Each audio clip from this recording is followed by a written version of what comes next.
दोस्तों, आज की कहानी है बहू हम तेरे माँ बाप को मुफ्त में खाना क्यों खिलाए।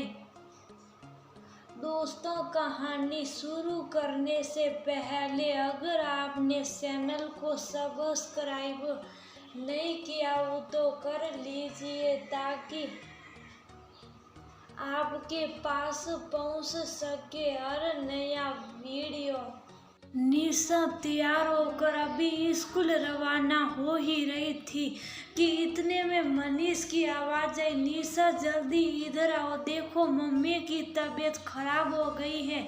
निशा कमरे में गई तो देखा मम्मी जी अपने सिर पर पट्टी बांधे बैठी हुई थी। वह फटाफट रस्सी में गई, चाय बनाकर ले आई और चाय बिस्किट देकर उन्हें दवाई दे दी। उसके बाद निशा अपना बैग उठाकर स्कूल जाने लगी तो मनीष ने रोका। अरे तुम कहाँ जा रही हो? यहाँ मम्मी की तबीयत खराब है, तुम्हें तो घर पर होना चाहिए। अगर उन्हें किसी चीज की जरूरत पड़ी तो आज की छुट्टी ले लो। निशा ने वहीं दरवाजे पर रुक कर कहा, मनीष जी, मम्मी जी को सिर्फ सिर दर्द हो रहा है, मैंने उन्हें दवाई दे दी है और वैसे भी आज शनिवार है, आपकी और सुबी की छुट्टी है। घर पर आप और सुबी मौजूद तो है ना, फिर मुझे रुकने की क्या जरूरत है? अरे कैसी बहू हो तुम? या सास की तबीयत खराब है और तुम्हें स्कूल जाने की पड़ी है? पता नहीं जब से मायके से आई हो ऐसा क्या नौकरी करने का भूत सवार हुआ? मनीष ने थोड़ा नाराज होते हुए कहा, अरे बेटा रहने दो, तुम लोग शांति रखो, खुद की बेटी होती तो दर्द होता, बहू से क्या उम्मीद करे। विदा जी ने भी अपनी तरफ से दो बात बोल दी। इतने में सुभी ने भी कहा, भाभी छुट्टी कर लोगे तो ऐसा कौन सा नुकसान हो जाएगा, आपका अच्छा खासा घर संभाल रही थी, पता नहीं क्या नौकरी करने का शौक चढ़ा है आपको। मेरी मम्मी की जगह अगर आपकी मम्मी होती तब भी क्या आप छुट्टी नहीं करती? सुबी की इस बात ने निशा को झकझोर कर रख दिया। एक पल के लिए उसकी आंखों में आंसू आ गए। ऐसा लगा जैसे उसे कुछ याद हो आया हो। वह पलट कर अंदर आई और अपना बैग सोफे पर रखा। उसे बैग सोफे पर रखते देखकर सबको तसल्ली मिली कि चलो अब निशा छुट्टी करने को तैयार हो गई। पर निशा मनीष के पास जाकर खड़ी हो गई और उससे बोली, ठीक है मनीष जी, मैं आज छुट्टी कर लेती हूँ, पर आज की जो मेरी तनख्वाह कटेगी उसके पैसे आपको देने पड़ेंगे। तुम्हारा दिमाग तो ठीक है, क्या बकवास किए जा रही हो तुम? मनीष ने नाराज होते हुए कहा, हाय राम बहू, तुम्हारी कितनी ओसी सोच है भला। सास की सेवा के लिए छुट्टी लोगी तो उसके पैसे तुम हम लोगों से लोगी। यही संस्कार सिखाए तुम्हारे माता पिता ने तुम्हें। विभाजी ने हैरानी से मुंह पर हाथ रखते हुए कहा तो निशा ने पलट कर कहा, नहीं मम्मी जी, ये संस्कार मेरे माता पिता ने नहीं है दिए हैं, ये तो कुछ दिन पहले आप लोगों ने मुझे दिए थे, याद है आपको? या याद दिलाओ। उसकी बात सुनकर वह मौन पसर गया, किसी ने कुछ नहीं कहा। निशा ने अपना बैग उठाया और वहां से स्कूल के लिए रवाना हो गई। निशा जब ऑटो में बैठकर स्कूल के लिए रवाना हुई तो उसे वह दिन याद आया जब उसके मम्मी पापा के इलाज के बाद अपने घर के लिए रवाना हुए थे। उस दिन निशा अपने कमरे में कपड़ों पर तेल लगा ही रही थी कि इतने में बाहर से उसकी सास विदा जी की आवाज आई। निशा कमरे से निकल कर बाहर आई तो देखा कि हाल में विदा जी, ननद सुबी और पति मनीष साथ ही बैठकर कुछ हिसाब किताब लगा रहे थे। निशा ने बाहर आते से पूछा, जी मम्मी जी, आपने बुलाया?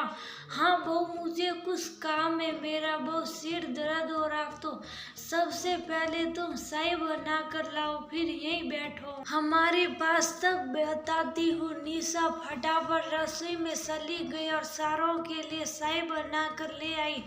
ट्रे वही सेंटर टेबल पर रखकर अपनी चाय लेकर वहीं बैठ गई। इतने में मनीष ने विदा जी को इशारा किया, जिसे निशा ने देख लिया। उसे बड़ा अटपटा लगा कि मनीष उससे कुछ बात करने के लिए भी अपनी माँ का सहारा ले रहा, पर वह फिर भी चुप रही। विदा जी ने अपनी चाय खत्म की और बोलना शुरू किया, निशा तुम्हारे मम्मी पापा का फोन आ गया क्या, और वह लोग घर पहुंच गए, और तुम्हारे भैया भाभी आई या नहीं, या फिर अभी भी विदेश में रहने का ही इरादा है।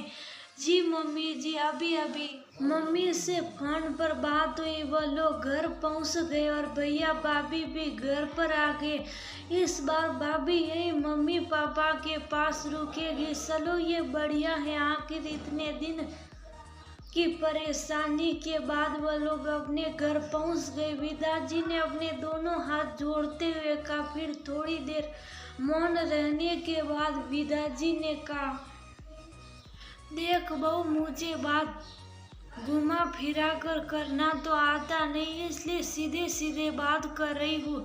इस बार तेरे पिता की तबीयत खराब होने के चक्कर में तेरे माता पिता पूरे 10 दिन यहाँ रुके। माना कि हॉस्पिटल का खर्चा तुम्हारे माता पिता ने ही चुकाया, लेकिन उसके अलावा कितने सारे खर्चे हो गए। मनीष को भी 2 दिन अपने ऑफिस की करनी पड़ी, तो 2 दिन की तनख्वाह उसकी वैसे ही कट गई। ऊपर से खाने पीने का खर्चा, दवाइयों का खर्चा, तुम्हारी मम्मी का बार बार हॉस्पिटल आने जाने का किराया, भाड़ा मिला करके कितना खर्चा हो गया, उसकी भरपाई कौन करेगा। निशा ने हैरानी से मनीष की तरफ देखा, पर मनीष चुप था। आखिर हिसाब किताब तो वही लगा रहा था। इतने में सुबी ने कहा, भाभी हमें तो लगा था कि तुम्हारे मम्मी पापा जाते समय उन सब खर्चों की भरपाई कर जाएंगे, पर वह तो सीधा मुंह उठाकर चलते बने। ये भी नहीं सोचा कि बेटी के ससुराल वालों से उन्होंने कितना खर्चा करवा दिया। ये बात सुनकर निशा को गुस्सा आया कि न छोटी होकर उससे कैसे बात कर रही है,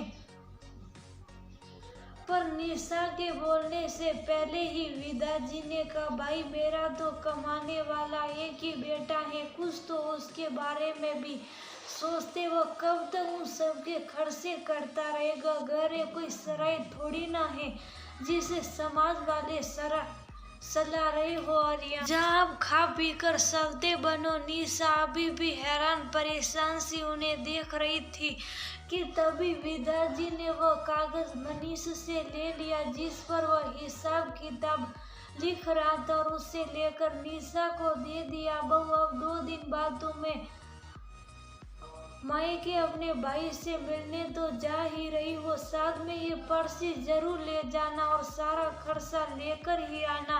हम ये किसी के मुफ्त की सेवा के लिए नहीं है। तुम्हारा भाई वह विदेश में ऐश करे और हम यहाँ उसके माता पिता की सेवा करें। कागज निशा के हाथ में थमाकर सासू माँ अपने कमरे में चली गई, सुबी अपने कमरे में और मनीष घर के बाहर। निशा हैरान परेशान सी उस कागज को देख रही थी। निशा ने कागज को खोलकर बड़े गौर से देखा।